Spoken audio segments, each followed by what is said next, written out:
ఓం శ్రీ గురుభ్యో నమ. ఓం గం గణపతయే నమ. వాగర్ధావివ సంపృక్తో వాగర్ధ ప్రతిపత్తయే జగతః పితరో వందే పార్వతీ పరమేశ్వరో. ఉమామహేశ్వరాభ్యాం నమ.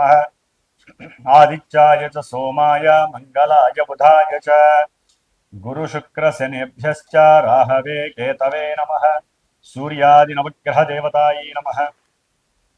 వీక్షిస్తున్నటువంటి ప్రేక్షకులందరికీ కూడా మీనరాశిలోకి ఈ మార్చి 14వ తేదీ నుండి కూడా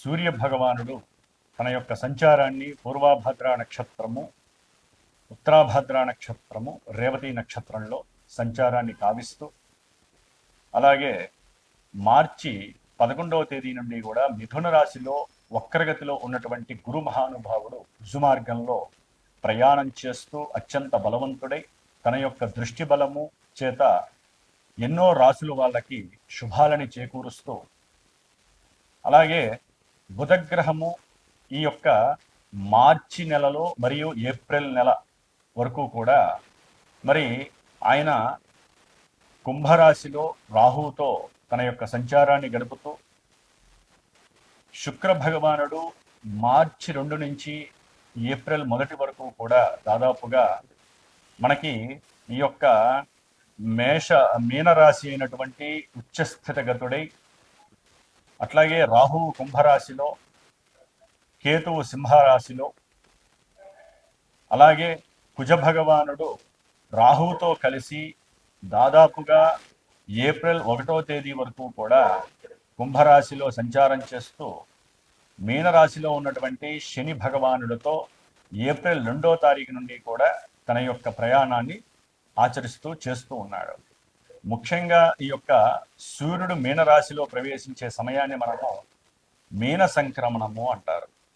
ఇది మార్చి 14 నుంచి ఏప్రిల్ 15వ తేదీ వరకు కూడా ఈ సూర్య భగవానుడు మీనరాశిలో సంచరిస్తూ, మిగతా గ్రహాలన్నీ కూడా ఈ విధంగా సంచరిస్తూ, చంద్రుడు 2.5 రోజులకి ఒక్కొక్క రాశిని సంచరిస్తూ మేషాది మీనరాశి పర్యంతము ఏ రాశుల వారికి, అట్లాగే అశ్విన్యాది రేవతి నక్షత్ర పర్యంతం ఏ నక్షత్రాల వారికి, అట్లాగే ఒక్కొక్క రాశిలో కూడా నామాక్షరాలు కలిగినటువంటి వారందరికీ కూడా ఈ యొక్క గ్రహాల యొక్క స్థితిగతులు ఏ విధంగా వారిని పరిపాలిస్తూ కొంతమంది రాశుల వారికి శుభాలని, కొంతమంది రాశుల వారికి ఇబ్బందుల్ని కలుగజేస్తూ ఉంటాయో తెలుసుకుంటూ, మరి మేషరాశి పర్యంతము మీనరాశి వారికి ఈ మార్చి 14వ తేదీ నుండి ఏప్రిల్ 15వ తేదీ వరకు ఏ విధమైనటువంటి గ్రహ స్థితిగతులు కల్పింపజేస్తూ ఉంటాయో తెలుసుకుందాం. ధనస్సు రాశి వారికి మార్చి 14 నుంచి ఏప్రిల్ 15వ తేదీ వరకు గ్రహస్థితిని కనుక గమనించినట్లయితే, సూర్యగ్రహ సంక్రమణం అనగా మీనరాశిలో 4థ స్థానంలో ఈ నెల రోజులు కూడా సూర్యుడు అక్కడ సంచరించడం ద్వారా వీరి యొక్క తల్లి గారి యొక్క ఆరోగ్యము, అట్లాగే తండ్రి గారి యొక్క ఆరోగ్య రీత్యా, వీరి యొక్క ప్రయాణాల రీత్యా, చదువుకునేటటువంటి విద్యార్థులకి చదువు రీత్యా కొన్ని ఇన్బ్యాలెన్సింగ్లు జరిగే అవకాశం ఉంటుంది. కొన్ని ప్రయాణాల యందు ప్రమాదాలు కూడా సూచిస్తోంది. ఎందుకంటే సూర్యుడితో పాటుగా మిత్రుడైనటువంటి కుజుడు, అట్లాగే శత్రువైనటువంటి శని. ఈ కుజుడు దాదాపుగా ఏప్రిల్ 2వ తేదీన చతుర్థంలోకి అడుగు పెడుతున్నాడు. శని భగవానుడు ఆల్రెడీ దాంట్లోనే ఉన్నాడు. కాబట్టి ఈ యొక్క 3 గ్రహాల యొక్క కంజంక్షన్ అనేటటువంటిది 27వ తేదీ వరకు శుక్రుడు కూడా అక్కడే ఉంటాడు. వాహన కారకుడు, ప్రయాణ కారకుడు. కాబట్టి ఈ నెల 27 వరకు కూడా కొంచెం ప్రయాణాల జాగ్రత్త, తదుపరి ఇంకా జాగ్రత్తగా ఉండాల్సినటువంటి పరిస్థితి. చేసేటటువంటి ఉద్యోగాదుల్లో కూడా మీకు పాజిటివ్గా ఉండకపోవచ్చు. వృత్తి ఉద్యోగ వ్యాపారాదుల్లో మీకంటూ ఒక సెల్ఫ్ కాన్ఫిడెన్స్ ఉన్నప్పటికీ కూడా అవతల వ్యక్తులు దాన్ని డామినేట్ చేసి మీకు వచ్చే ప్రతి అవకాశాలని వారి వైపుకి తిప్పుకునే పరిస్థితులు ఉంటాయి. కొంచెం జాగ్రత్తగా ఉండాల్సినటువంటి పరిస్థితి ఉద్యోగ వ్యవస్థలో. అట్లాగే భూ వ్యవహారాదులు, గృహాలు కొనేటప్పుడు కానివ్వండి, లేకపోతే ఏదైనా ఒక గృహం కట్టేటప్పుడు కానీ, ధనం ఖర్చు పెట్టే విషయంలో, ధనం అప్పు తీసుకొచ్చి పెట్టే విషయంలో, సంతానపరమైనటువంటి విషయాలలో కానీ కొంచెం జాగ్రత్తలు తీసుకోవడం చాలా అవసరం. ఎవరి దగ్గరైనా సరే అప్పులు తీసుకున్నట్లయితే అది బండికి కావచ్చు, గృహపరమైనటువంటి విషయాలకు కావచ్చు, గృహ కట్టడాలకు కావచ్చు, చదువు రీత్యా కావచ్చు, అంటే పిల్లల యొక్క చదువు రీత్యా వారితో కొంత సపోర్ట్ తగ్గి, వారి నుంచి వచ్చేటటువంటి సపోర్ట్ తగ్గి వారి ద్వారా కాస్త మీకు బర్డెన్స్ ఎక్కువయ్యే అవకాశం ఉంది. జాగ్రత్తగా ఉండాలి. తృతీయంలో ఉన్నటువంటి రాహువు సంకల్ప బలం ద్వారా మీకు ఉన్నటువంటి ధైర్యము, సాహసము, మంచి యాటిట్యూడ్స్ ద్వారా, యాంబిషన్స్ ద్వారా అనుకున్నది సాధించే లక్షణాలు ఈ రాహు గ్రహిస్తోంది. 9లో ఉన్నటువంటి కేతు ద్వారా విదేశీ ప్రయాణాలు కానీ, లేకపోతే దూర ప్రాంతాలకు వెళ్ళటం కానీ, తీర్థయాత్రలు చేయడం ద్వారా కానీ, దైవాన్ని ఎక్కువ నామస్మరణ చేయడం ద్వారా కానీ కొంత ఆత్మ పరిశీలన శక్తి పెరుగుతుంది, ఆత్మవిశ్వాసం పెరుగుతుంది. సప్తమంలో ఉన్నటువంటి గురుగ్రహము ఉన్నతమైనటువంటి వ్యాపారంలో వృద్ధిని, గ్రోత్ని కలుగజేస్తుంది. కొంతమందికి ధనుస్సు రాశి వారికి వివాహ వ్యవస్థలో చాలా అనుకూలమైనటువంటి పరిస్థితి మార్చి 11 నుంచి ద్వికలత్ర యోగానికి కూడా చాలా మంచిది. కొంతమందికి పెళ్లిళ్ళు అయ్యి భార్య చనిపోయిన వారికి, భార్యాభర్తల్లో ఎవరైనా విడిపోయినా కూడా వాళ్ళందరికీ కూడా ద్వితీయ కళ్యాణం చేసుకోవడానికి మంచి అవకాశాలు కలుగుతున్నాయి. అట్లాగే 2వ గృహము, 3వ గృహం కట్టుకునే వాళ్ళకి కానీ, పై స్లాబ్ వేసే వాళ్ళకి కానీ చాలా మంచి సిస్టమ్ ఆపరేట్ అవుతుంది గురుగ్రహ బలం వలన. కాబట్టి దాంట్లో ఎన్నో ఆటంకాలు, ఇబ్బందులు, సంతానం ఉద్దంటము, లేకపోతే గృహంలో కుటుంబం దానికి ఎగ్రీ కాకపోవడం, పెద్దవాళ్ళు ఏదో రకంగా మీతో శాసించేట్టుగా మాట్లాడటము, ఆ మాట విని మీకు ఏం చేయాలో అర్థం కాక తికమక పడటము, ఇలాంటివి కూడా జరిగే అవకాశం ఉంటుంది. ఏదేమైనప్పటికీ వాహనం మీద కానివ్వండి, గృహాల మీద కానివ్వండి, భూముల మీద కానివ్వండి, చదువు మీద కానివ్వండి, దీని యొక్క ఎఫెక్షన్ ఎక్కువగా పడుతుంది. తల్లి గారి యొక్క మానసిక స్థితి కావచ్చు, తల్లి యొక్క ఆరోగ్య రీత్యా కావచ్చు, మీరు కాస్త హాస్పిటలైజేషన్ అయ్యే అవకాశం ఉంటుంది. అంటే వారి రీత్యా మీరు హాస్పిటల్కి వెళ్ళి రావటము, ధనాన్ని ఖర్చు పెట్టడము జరగడానికి అవకాశం ఉంటుంది.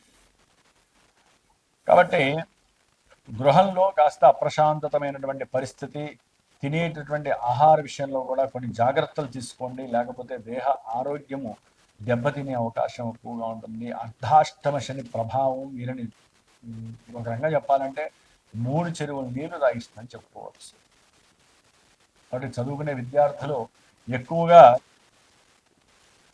హనుమాన్ దండకాన్ని ఎక్కువగా చదువుకోండి, ఆదిత్య హృదయాన్ని చదవండి. దాని ద్వారా చాలా విశేషమైనటువంటి భాగ్యము కలుగుతుంది. భాగ్యం అంటే ధనము కాదు, విద్య భాగ్యము కలుగుతుంది.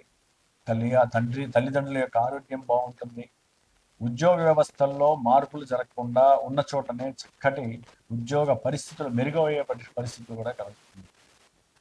కాబట్టి గ్రహస్థితి రీత్యా చూస్తే ధనుస్సు రాశి వారికి గురుబలము, రాహు యొక్క బలము కాస్త విశేషంగా ఉన్నాయి. మార్చి 28 నుంచి కూడా మరి ఏప్రిల్ 15 వరకు కూడా శుక్రుడు పంచమంలో ఉన్నతమైనటువంటి విశేష యోగాన్ని ఇస్తున్నాడు. అప్పులేమన్నా ఉంటే తీరిపోతాయి, భార్యాభర్తల మధ్య గొడవలు ఉంటే కొంతవరకు కొలిక్కి వస్తాయి. అట్లాగే అన్నదమ్ముల నుంచి కానీ, వేరే వాళ్ళ నుంచి కానీ డబ్బు రావాల్సి వస్తే డబ్బు వచ్చే అవకాశం ఉంటుంది. ప్రేమించేటటువంటి ప్రేమికులకి కాస్త ఊరట కలిగే పరిస్థితి, గృహంలో శత్రుత్వాలు తగ్గటము, అందరూ ఒప్పుకొని వీరి పెళ్లికి అనుకూలతను ఇవ్వటము కొంతమందికి ధనుస్సు రాశి వారికి జరుగుతుంది. ఏది శుభం జరగాలన్నా, ఏది అశుభం జరగాలన్నా మనకంటూ పుట్టిన సమయంలో జన్మజాతకం చాలా విశేషమైనటువంటి ప్రాధాన్యతను కలిగి ఉంటుంది. కాబట్టి వీటిల్లో కొంతవరకు మాత్రమే మీకు అనుకూలంగా జరగచ్చు, కొన్ని ప్రతికూలంగా జరిగే అవకాశం ఉంటుంది. జాతకంలో మనకి జరిగేటటువంటి లగ్నం నుంచి దశలు, అంతర్దశలు యోగప్రదమైనటువంటి అయితే ఇక్కడ లాభస్థానాల్లో ఆ గ్రహాలు ఉంటే మంచి శుభం జరుగుతుంది.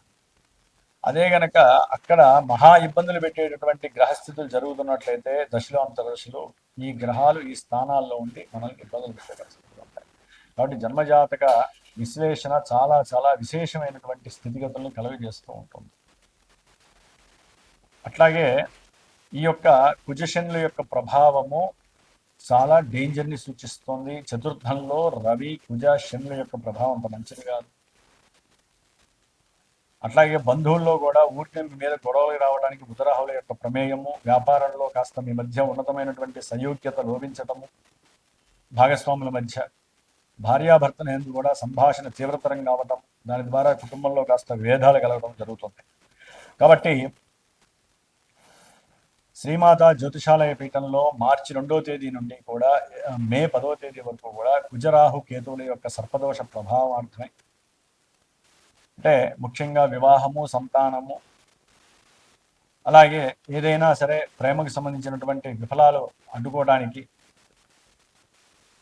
కర్మ దోషాలు పోవటానికి, కుజ దోషాలు, రాహుగ్రహ, కేతుగ్రహ అనంతకాల సర్పదోషాలు తొలగిపోవటానికి అట్లాగే కుజశనుల యొక్క దోషం వలన ప్రమాదాలని అరికట్టడానికి, భూ కబ్జాలు, విభేదాలు, అన్నదమ్ముల మధ్య సమస్యలు లేకుండా, కుటుంబ విచ్ఛిన్న దోషాలు పోగొట్టుకోవడానికి, అర్ధాష్టమ శని దోషాలు పోగొట్టుకోవడానికి మరి ఈ మార్చి 18వ తేదీన విశేషంగా సుబ్రహ్మణ్య పాశుపత రుద్రహోమము, అట్లాగే ఏప్రిల్ 17వ తేదీ అమావాస్య రోజున కుజశనుల యొక్క దోషపరిహారార్థమై మరి పవన సూక్త, మన్య సూక్త సహితముగా హనుమత్ పాశుపత రుద్రహోమం జరుపుతూ, విశేషంగా ఎవరి జాతకానుసారము వారి యొక్క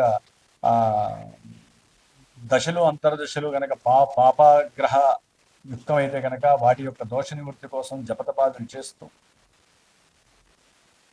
విశేషంగా మహాగణపతి దుర్గాహోమంతో పాటుగా నవగ్రహ నక్షత్ర మృత్యుంజయ హోమాలు కూడా జరుగుతూ ఉన్నాయి. కాబట్టి ఎవరైనా సరే జన్మజాతకరీత్యా సంప్రదించాలనుకున్నా, ఈ యొక్క పూజల్లో పాల్గొనాలనుకున్నా పీఠానికి ఫోన్ చేయండి. తప్పకుండా మీకున్నటువంటి సమస్యల నివృత్తికి ఆ భగవంతుడు పార్వతీ పరమేశ్వరుడు మీకు సదా రక్షగా ఉంటారని ఆశిస్తూ, ఓం శ్రీమాత్రే నమః. సర్వే జనాః సుఖినో భవంతు.